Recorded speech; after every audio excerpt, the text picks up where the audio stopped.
Raudhah itu bisa kita ciptakan dimanapun. Misalkan pengen di rumah kita ada kajian-kajian, ada saling sharing, saling belajar Al-Quran bersama dengan saudara-saudara, dengan keluarga kita, niku Raudhah. Raudhah kecil yang ada di rumah kita. Yang selalu bikin cinta hanyalah satu. Yang selalu bikin cinta hanya Alvito. Assalamualaikum warahmatullahi wabarakatuh, Ustaz. Waalaikumsalam warahmatullahi wabarakatuh. Alhamdulillah sehat walafiat malam hari ini, Ustaz ya. Alhamdulillahirabbil alamin, masih sehat. Alhamdulillah, Masya Allah. Alhamdulillah sakit nyempatkan waktu untuk berbagi dengan kami semuanya, Ustaz. Mudah-mudahan pinaringan istiqomah lancar barokah, Ustaz. Amin. Baik, Ustadz, malam hari ini ya luar biasa sekali karena ini suasana juga berubah ini ya, berbeda ya. Dan mudah-mudahan kita semuanya diberikan kekuatan untuk istiqomah ya, Ustadz ya. Amin.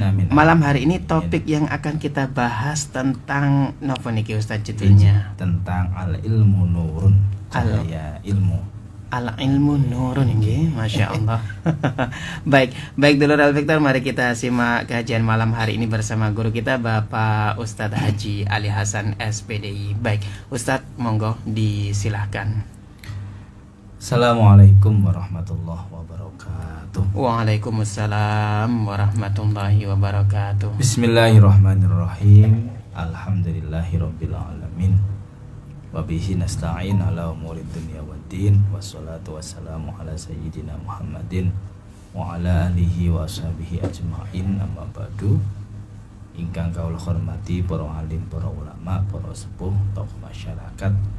Ingkang kaula hormati sedanten Guru Al-Victor, wabil khusus yang bertugas Al-Mukarram Asy-Syaikh Al-Haj Gus Ishaq rahimallahu ta'ala. Alhamdulillah, dan seluruh yang bertugas pada malam hari ini, mboten kesupen sedanten dulur-dulur kula ten pundi kemawon, mugi-mugi tansah pinaringan sihat wal afiat. Amin ya Allah. Dulur niki wau mantun isya kula ngaos dhateng Pondok Al Jihad. Wekdal niku babe tentang adabul majalis. Adabul majalis. Tata kramane ketika di dalam forum atau majelis. Nah, tamniku kemudian saya menyampaikan bahwa ketika di dalam majelis itu kan nek lenggah niku nyedek. Nyedek ten gene sumber ilmu. Nggih. Ten kitabe wekdal niku kitab Taisirul Khalaq wau. Taisirul Khalaq sing ngarang niku Syekh saking Mesir menika. Hafid Hasan Al-Mas'udi, Syekh Hafid Hasan Al-Mas'udi. Nah, temiku disampaikan bahwa al-ilmu nurun, ilmu niku cahaya. Maksudnya berarti pripun? Semakin dekat dengan ilmu, semakin dekat dengan sumber cahaya, maka akan semakin mudah kita mendapatkan ilmu itu. Mila niku menawi belajar lebih bagus niku nyedek tengene sumbere. Masya Allah. Betul, semakin ngado. Nggih. Mila niku kalau kita lihat kalau di pondok-pondok salaf, kita tingali misalkan ada majelis ilmu, mesti soft pertama yang penuh duluan. Nggih. Nah, sekarang kan fenomena beda. Wae undangan mantenan, undangan tahlilan. Sing penuh malah soft mburi dhisik. Paling jopo. Paling jopo.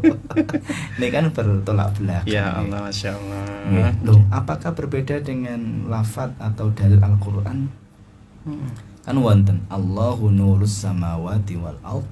Mathalu nurihi kamishkatin fiha misbah.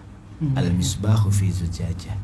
Jadi perumpamaan cahayanya Allah. Allah niku mengibaratkan kamishkatin fiha misbah. Seperti miskah. Di dalam miskah itu ada misbah, ada sumber cahaya, ada lampunya. Miskah niku kalau saya lihat di dalam kosakata kamus bahasa Arab, miskah niku artinya kotak lampu yang bergerigi. Jadi bentuknya niku mboten rata mboten. Sama kalau kita lihat kaca-kaca mobil, napa mboten kaca mobilnya, lampu di dalam mobil kan mesti agak-agak bergerigi. Itu maksudnya bagaimana? Ini kok miskah. Kalau saya pernah belajar ilmu fisika itu, ketika permukaannya halus, maka cahaya niku lurus. Cahaya lurus sebanding dengan sinarnya. Sesuai. Gitu. Tapi kalau miskah tadi yang bergerigi tadi, maka cahaya itu akan membias kemana-mana. Jadi sebenarnya maksudnya di sini bagaimana? Kamishkatin fiha misbah. Jadi perumpamaan cahayanya Allah itu seperti lampu yang ada di dalam lentera atau miskah tadi, yang bentuknya bergerigi tadi. Jadi jauh atau dekat dia akan mendapatkan cahayanya Allah. Walaupun dia jauh tetap akan mendapatkan cahayanya Allah. Dengan catatan kita mau mendekatkan kepadanya. Beda dengan ilmu tadi. Kalau ilmu yang semakin dekat semakin bagus. Tapi kalau cahayanya Allah beda. Allah mengatakan kamishkatin. Tidak mengatakan kayak lampu ngoten kok, mboten kok. Kamishkatin fiha misbah. Al misbahu fi zujajah. Lampu ini mawon tasik dibungkus kali kaca. Setelah kaca ada miskahnya. Jadi berlapis-lapis. Masya Allah. Berarti cahayanya Allah itu akan menyebar kemana-mana, membias kemana-mana. Tinggal kita mau untuk mendapatkan cahaya itu napa mboten kan. Tapi kalau ilmu beda. Semakin dekat dengan sumbernya, kaya dene lampu. Semakin padang. Semakin jauh dari cahaya itu, semakin redup kan katanya.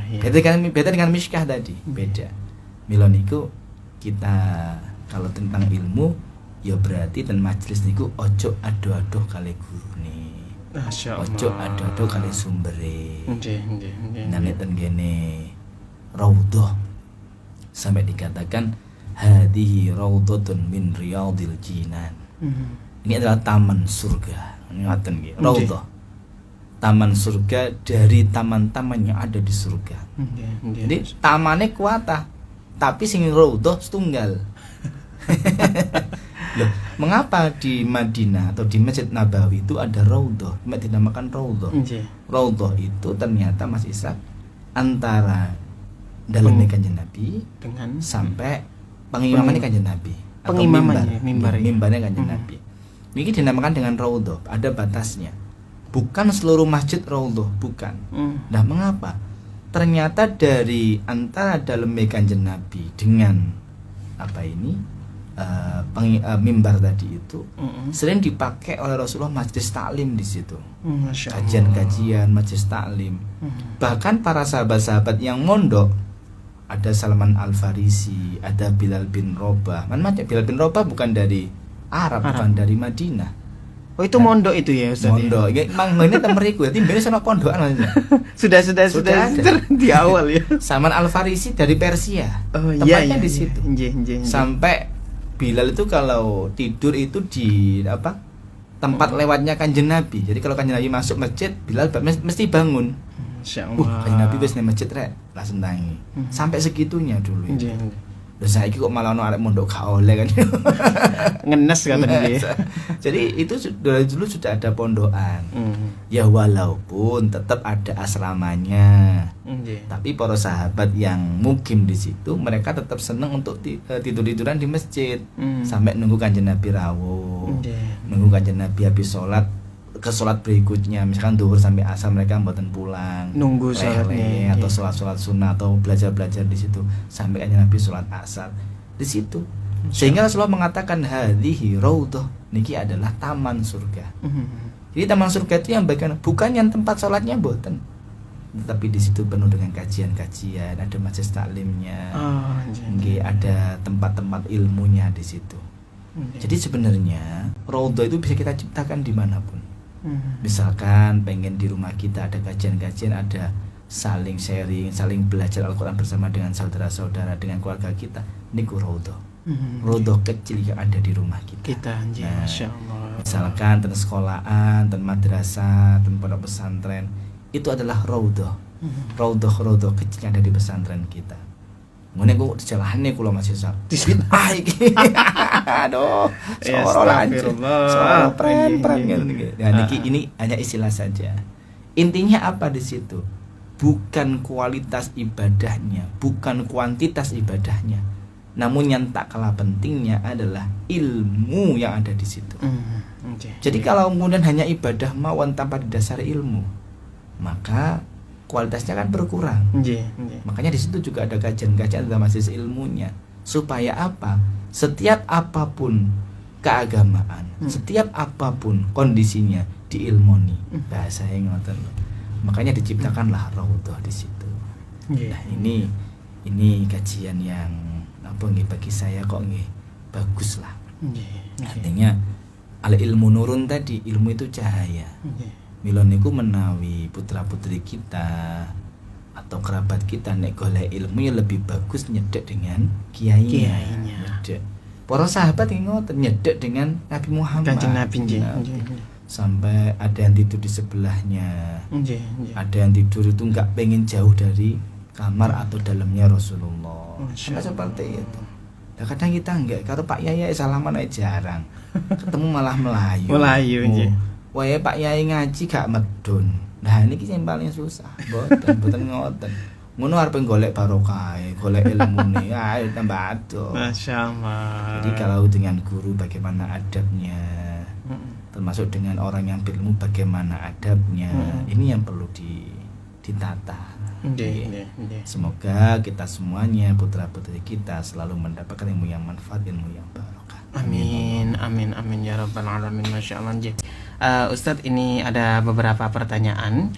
Ya, ini ada dari Ibu Ruby nih ya. Ini dinama Ibu Ruby ya. Assalamualaikum Ustadz, mau tanya nggih. Waalaikumsalam warahmatullahi wabarakatuh. Apa hukumnya kalau ada orang menawarkan bisnis dengan perjanjian memberikan keuntungan 10% dari modal uang saya tanam? Jadi dia langsung memberikan besar jumlah yang harus saya terima setiap bulan. Jadi mau dia nanti dapat untung 50% atau cuma 5% itu bukan urusan saya. Nah, itu hukumnya bagaimana? Iya, kalau dia dapat untungnya 20% bisa dibagi dua. Lah kalau untuknya cuma 10% bahkan 5% kan dia rugi. Kerja dapat capeknya saja. Karena saya ragu akhirnya dapat 3 bulan modalnya saya ambil lagi. Walau susah juga ngambilnya, butuh kesabaran untuk akhir modal tersebut kembali semua. Makasih, mohon pencerahannya nih Ustaz ya. Bismillahirrahmanirrahim. Allahumma sholli wa sallim wa barik Muhammad. Jadi di dalam unsur jual beli, pinjam meminjam, kemudian syirkah, termasuk bagi hasil atau ujroh, niku ada sifat antarodin. Dalam fikih ngaten antarodin itu suka sama suka atau rela sama rela. Jadi misalkan Bu Ruby tadi mengiyakan atau menyepakati, berarti nggih sampun sudah terjadi akad. Ya. Berapapun pembagiannya, yang terpenting akadnya kan jelas. Setelah akad jelas ada kesepakatan, sudah akadnya itu. Jadi terus hukumnya bagaimana? Ya betul apa hanya sebuah pilihan kemauan antara mau meneruskan atau membatalkan perjanjian tadi. Jadi tidak apa-apa. Terkait dengan itu loh, misalkan loh ya, pembagiannya nggak adil, itu pembagiannya kecil, ya itu kan sebuah pilihan. Sebuah pilihan. Jadi kita boleh meneruskan, boleh membatalkan. Memang semuanya bergantung dengan jenis usahanya, dan juga bergantung dengan barangnya kan, digunakan atau diperjualbelikan. Jadi terkait dengan untungnya berapa, pembagiannya berapa, sudah kesepakatan. Mboten napa-napa. Misalkan kok keuntungannya kecil atau bagiannya kecil, nggih mboten napa-napa juga. Yang penting ada kesepakatan kan, seperti itu. Kecuali misalkan keluar dari kesepakatan. Yang seharusnya bagi hasil 10% ternyata nggak dapat 10%, hanya dikasih 5%. Nah, itu yang salah. Ini nggak sesuai dengan kesepakatan awal ya. Nggak sesuai dengan kesepakatan. Yaitulah yang dinamakan dengan mengandung unsur riba. Sebab ada yang dirugikan, ada yang diuntungkan. Dalam hal ini seperti itu. Maka sepindah malih hukumnya bagaimana? Boleh Nggih. Dalam jual beli seperti itu boleh. Tapi kita harus hati-hati. Nggih. Mawon. Sebab apa?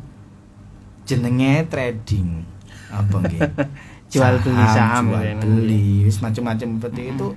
Ya mesti ada ruginya, nggih, ada plusnya. Nggih. Makanya kita harus pintar-pintar baca situasi, baca peluang. Nggih kan. Nggih, kalau memang ngapunten kita nggak punya ilmu di situ, kayak kita boleh nyoba tapi cok akeh. Iya. Ngoten nggih. Iya, masyaallah. Nggih. Ya, selanjutnya Ustaz dari Ibu Uti Sudarwati nih ya di Surabaya nih. Ya, assalamualaikum Ustaz. Waalaikumsalam. Ngapunten badai nderek tanglet. Suami saya adiknya sudah meninggal sudah 100 hari. Tapi dia sering muncul di dalam mimpi suami saya. Terus suami saya harus baca apa? Matur suwun, mohon pencerahannya dari Ibu Sudarwati nggih. Bismillahirrahmanirrahim. Allahumma sholli ala sayyidina saya belum tahu apakah ini memang ru'ya as-shadiqah, mimpi yang nyata, atau memang bagian dari ru'ya al-kadzibah. Yang jelas nyata. Ini perlu saya sampaikan. Mimpi itu ada dua. Yang pertama namanya ru'ya as-shadiqah, mimpi yang nyata. Nyata ini ya Ustaz ya. Mimpi yang nyata itu yang bagaimana? Bangun tidur itu mesti pokoknya awake rasane enak, tambah enteng, tambah sehat, nggak kepikiran nemen-nemen. Terus kualitas ibadah semakin meningkat. Itu berarti mimpi yang memang dari Allah Subhanahu wa taala, ada petunjuk. Yang kedua ada namanya ru'yah al-kadzibah.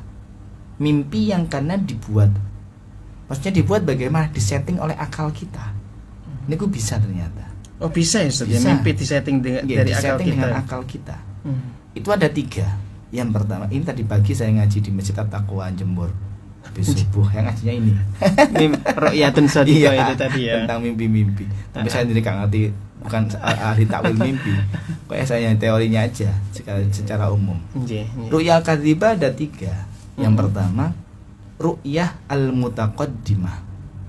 Mimpi yang dipengaruhi oleh masa lalu. Misalkan pernah punya kenalan, punya teman, punya masa lalu. Itu namanya ru'yah al-mutaqaddimah, mimpi karena masa lalu. Seperti misalkan punya adiknya meninggal, terbayang-bayang mimpi. Mimpi wajar. Mengapa wajar? Sebab dalam memori kita sudah tertanam adik kita tadi. Dalam memori kita sudah tertanam ada ingatan-ingatan, ada kejadian yang pernah dilakukan bersama, sehingga akan muncul kembali ingatan-ingatan itu di dalam mimpi kita. Mimpi. Namanya ru'yah al-mutaqaddimah. Yang kedua, ru'yah al-haditsah atau al-waqi'iyah, mimpi kejadian saat ini. Misalkan malam ini saya tidur, tadi pagi saya itu kebetulan mendapatkan rezeki yang melimpah, misalkan dapat karunia yang besar. Saking senangnya saya, saking syukurnya saya, sehingga ketika tidur itu enak rasanya. Ngimpi-ngimpi sing api-api. Mengapa? Sebab pikiran saya saat ini sedang baik. Beda lagi kalau pikirannya kacau, tidak baik-baik saja. Mesti mimpinya ya elek. Contoh Mas Ishak misalnya sebelum tidur ndelok film horor. Nah, misalnya setan. Terus untuk pedih, iya. Aduh, bengi-bengi pisan rek. Malam Jumat Kliwon. Misalkan kemudian tidur, apa yang terjadi? Mesti mimpi elek Mas Ishak. Karena apa? Ru'yah al-hadisah, kejadian saat ini terpengaruh lewat pikiran kita, masuk dalam pikiran kita. Masya Allah. Yang ketiga, ru'yah al-amaliyah, mimpi karena angan-angan, karena harapan, karena cita-cita yang belum terwujudkan. Misalnya saya pengen banget punya mobil Alphard, misalnya gitu. Sampai tak setiap bendino Al-Fatihah, kata Alphard Al-Fatihah, kata Alphard Al-Fatihah. Apa yang terjadi kan? Punya angan-angan yang bagus nih Mas Ishak. Wih dibayangno wae. Ketika tidur ketok-ketokan Alphard bareng ngono. Mimpi numpak Alphard atau apa.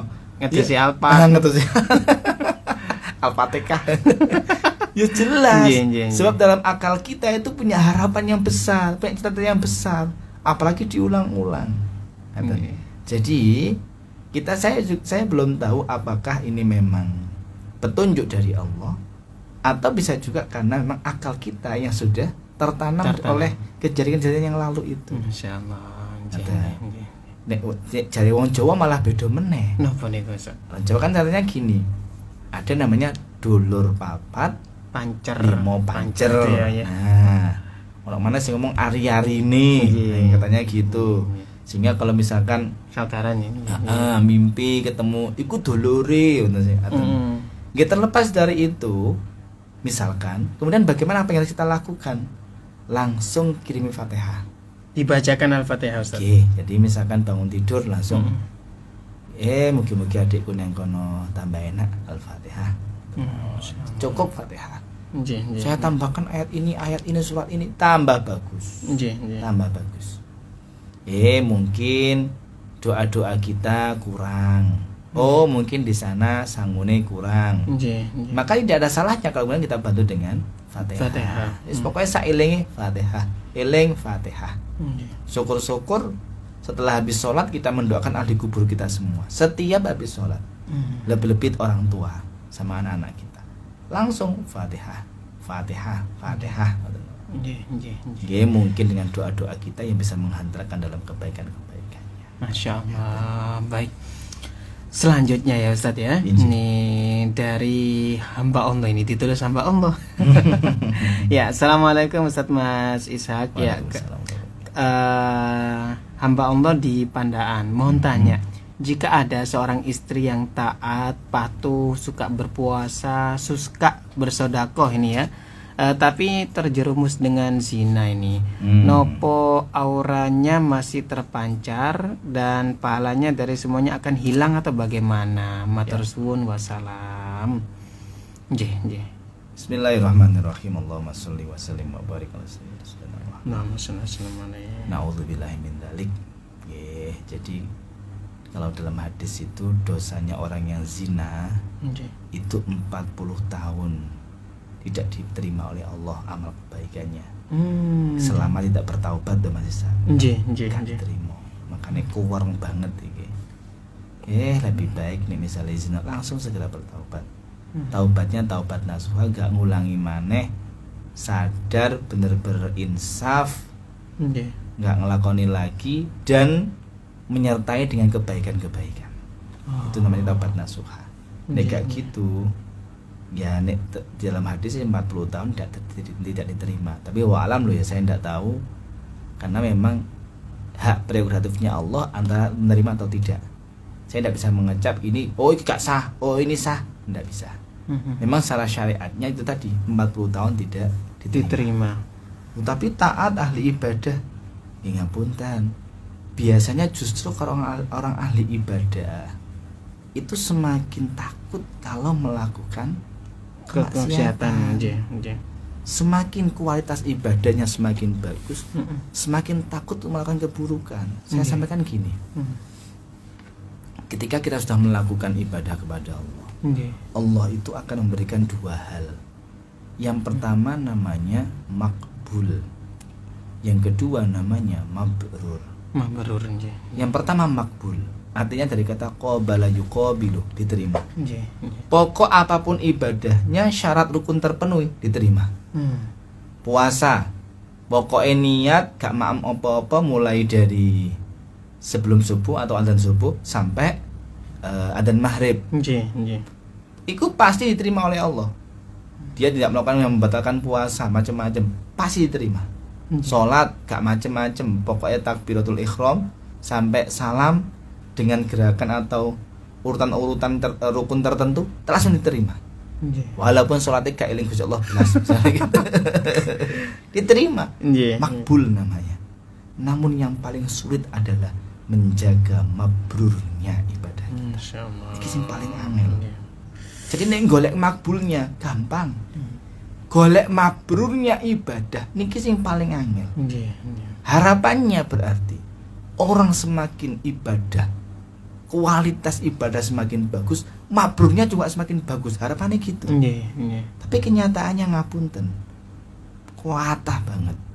Orang itu sing alim, pinter, sing ibadahnya bagus, tapi ternyata sering bujuk ibu. Insyaallah. Atine cielekan kan kata. Berarti mabrurnya bagaimana? Dia belum bisa menjaga kualitas ibadahnya sehingga tidak membekas dalam dirinya dan tidak bisa mengaktualisasikan dalam kehidupan sehari-harinya. Iki sing angel. Mila niku mabrur dari kata birro ya birru, berbuat baik. Harapannya setiap melakukan kebaikan, ibadah kepada Allah, niki semakin bagus juga kepada sesama manusia. Loh, terus kasus yang seperti ini bagaimana? Makbulnya makbul diterima, mabrurnya belum tentu. Nah, niki hati-hati. Oleh karenanya haji ku abot ya apa nggih Mas Isa? Apa tuh haji? Ini berat banget nih.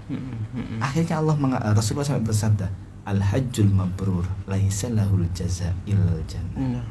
Nek golek makbule tok tawaf pokoke muter mimpi itu diterima. Tapi mabrurnya tawaf, dereng tentu kawan. Niku sing aneh. Yang jaga hati juga ini ya Ustaz ya. Kadang mulai umroh aja celuk haji kok. Gak mau ping 7. Ha ngoten. Gak mau enggak ini ya. Gak mau enggak. Niki sing aneh. Jadi kembali lagi ke pertanyaan tadi, terus niki pripun? Saya jawab, hanya Allah yang mempunyai hak menerima atau tidak amal kebaikan kita atau ibadah kita.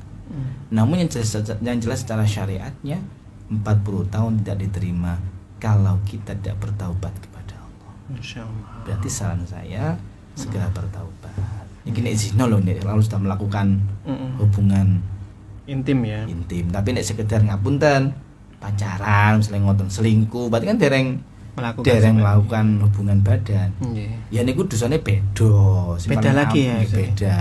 Jadi merepet tok. Makanya sampai Rasulullah mengatakan wala taqrabuz zina. Ojo cedek-cedek bahaya, Bro. Ngoten maksudnya. Nyedek ae gak oleh.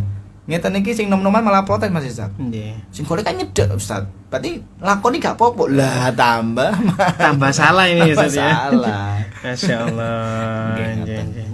Baik, selanjutnya Ustaz ya, dari pertanyaan selanjutnya Ibu Suparmin ya. Assalamualaikum Ustaz, tentang mimpi ya. Suami sudah meninggal tapi kok sering mimpi kadang yang mesra ngoten niku pripun nggih? Nih dari Bu Suparmin ya. Bismillahirrahmanirrahim. Allahumma shalli wa sallim. Jadi seperti yang saya sampaikan tadi, ya karena memori akal kita itu terpenuhi oleh memori yang bagus-bagus dengan orang yang kita sayangi, sehingga akan muncul dalam mimpi juga bagus-bagus. Loh, tapi ini mesra-mesra dalam mimpi misalnya ngoten. Ini kan dalam mimpi. Lah nek ru'yah as-shadiqah niku biasane antara sadar tidak sadar. Kemudian dalam badan rasanya enak. Oh, tapi apakah ada mimpian dari setan? Ada. Ada mimpi dari setan ya? Ada memang. Tapi kan setan itu minal jinnati wan nas kan gitu ya. Karena pola pikir kita, karena kebiasaan kita, karena mungkin masih goda makhluk yang lainnya. Niki juga ada. Makanya dalam Islam diajarkan saat belum tidur harus baca-baca ini. Nanti saat tidur ngapain, bagaimana baiknya diatur supaya apa? Setan nggak nggoda. Baik setan yang berwujud dalam akal kita, pikiran-pikiran kita, maupun setan yang makhluk yang lainnya tadi saya sampaikan. Dan jadi sing enak pripun? Wis pokoknya sebelum tidur wudu dulu. Nek Rasulullah kan ngaten. Wudu, setelah wudu kemudian Rasulullah itu baca-baca doa. Nggih, misalkan supaya terjauhkan dari hal-hal yang gaib. Ayat kursi, al-mu'awwidhatain, al-falaq an-nas niki lho. Jadi 3 itu tadi ya. Kemudian bismillahirrahmanirrahim. Syukur-syukur al-ikhlas tadi masih sak ya. Dibaca juga ya. Ping 3 ben hatam Al-Qur'an. Jadi posisi tidur punya wudu. Nggih. Angeletan dan ngentak kentut ae piye lah gak turu-turu. Sedih ya. Nah, ini suatu ngoten, pikirkanlah yang positif-positif. Yang bagus-bagus. Mikir ya Allah jenengan itu luar biasa. kalau diparingi sehat, nikmat sehat, misalnya loh ilat niki jangan cabut nikmati Gusti. Yang kan seperti itu. Makanya tafakkaru fi khalqillah wala tafakkaru fi dzatillah. Yang kita pikirkan adalah ciptaan-ciptaannya Allah. Nek mikir zatnya Allah gak nutut.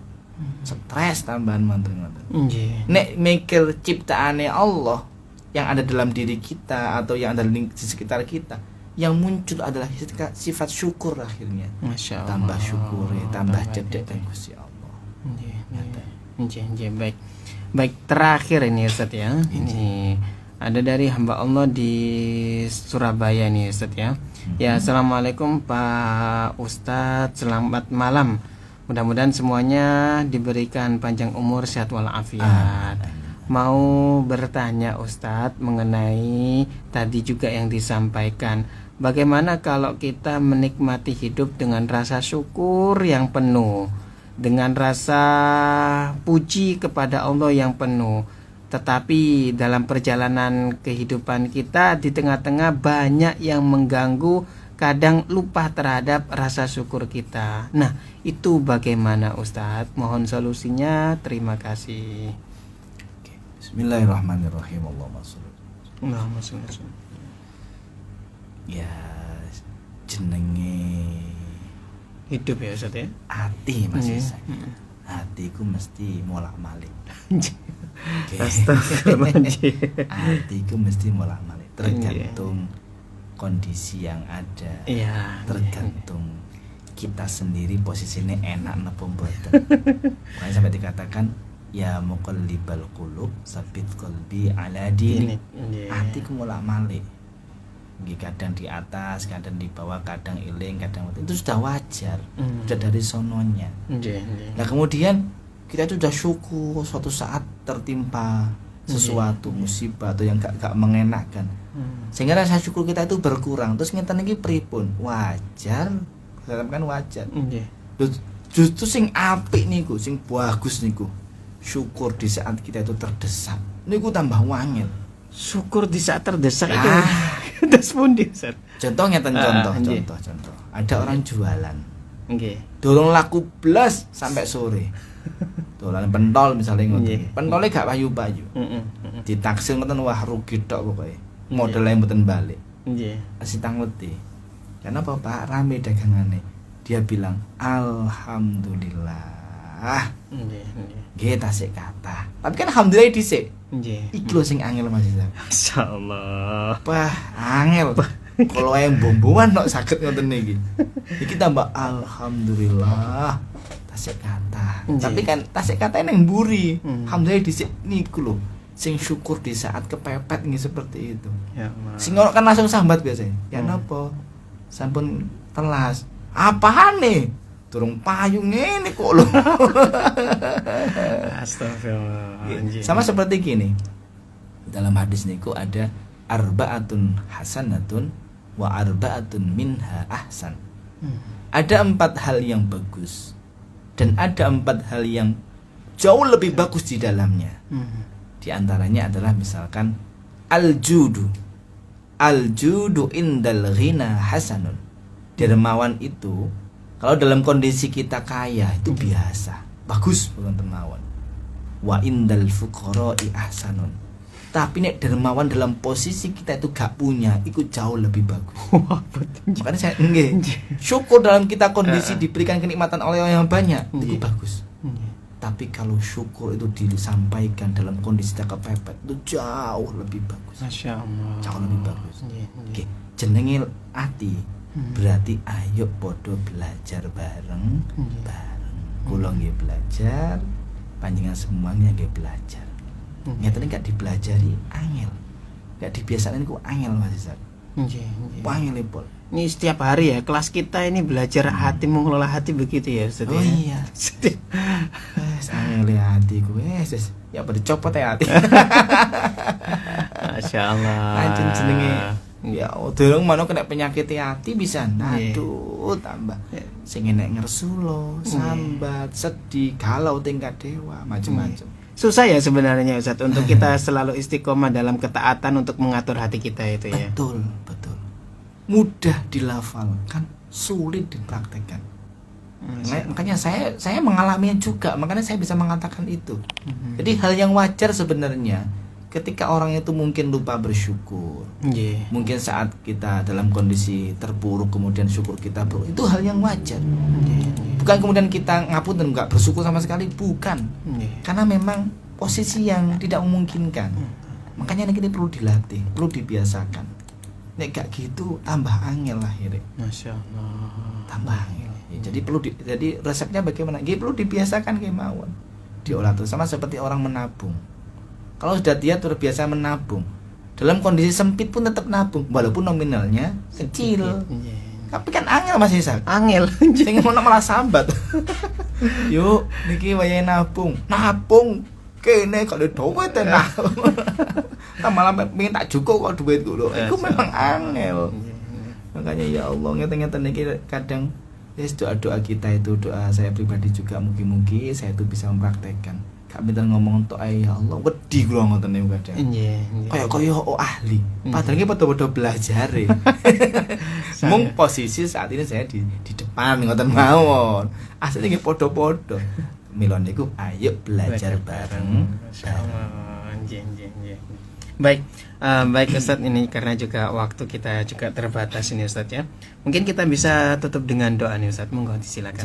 Mugi-mugi mawon hati kita tetap dibahagiakan oleh Allah. Amin ya Allah. Amin. Hati kita tetap mendapatkan hidayahnya Allah. Hati kita tetap dibimbing oleh Allah. Dan pikiran kita tetap di dalam ridho ma'unah Allah Subhanahu wa taala. Amin. Amin ya rabbal alamin. Al-Fatihah. A'udzubillahi minasyaitonir rajim. Alhamdulillah. Alhamdulillahirabbil alamin arrahmanir rahim maliki yaumiddin. Iyyaka na'budu wa iyyaka nasta'in. Shiratal ladzina an'amta 'alaihim ghairil maghdubi 'alaihim waladdallin. Amin. Qur'an lebihnya mohon maaf, ihdinas shiratal mustaqim. Subhanakallahumma wa bihamdika asyhadu an la ilaha illa anta astaghfiruka wa atubu ilaik. Assalamualaikum warahmatullahi wabarakatuh. Waalaikumsalam warahmatullahi wabarakatuh.